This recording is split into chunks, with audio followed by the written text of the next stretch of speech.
Papa O, and welcome to our Be Intentional moment. In our continuing series on the body, today we want to talk about the tongue.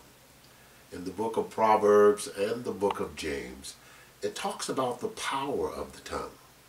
When Jesus walked on earth, lived on earth with us, he acknowledged that he only lived by every word that proceeded out of the mouth of his Father. He heard his Father say, "You are my beloved Son, in whom I am well pleased."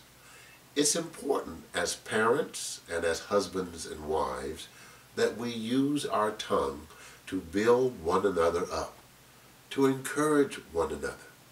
It is so important that even in discipline our children, that we never in any way degrade or speak to them in a derogative manner.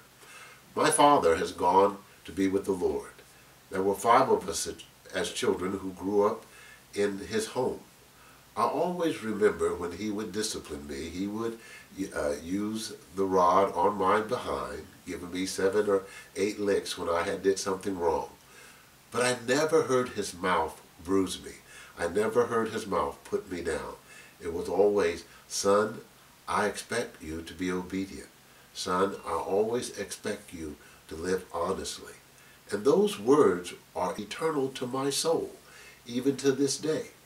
When my wife and I raised our children, we tried to follow in that tradition of making sure to guard our words. We never allowed our children to refer to each other as stupid. We never allowed our children to say to each other, "Shut up."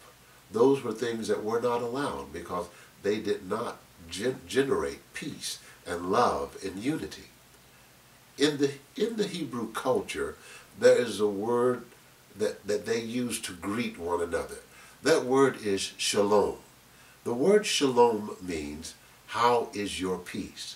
It's an awesome word, and I want to encourage you to use your words for good. Understand that your mouth can be used to set on fire the very course of nature. In fact, when Jesus spoke to the winds and the waves and told them to be still, they obeyed. When Elijah spoke to the elements and told it not to rain for 3 years, it did not rain. Use your mouth, led by the Spirit of God, to speak life, to speak love, and to tear down the things that he would have you to tear down. You can build up with your tongue, you can tear down with your tongue. This is Odie Kirk, encouraging you to be intentional.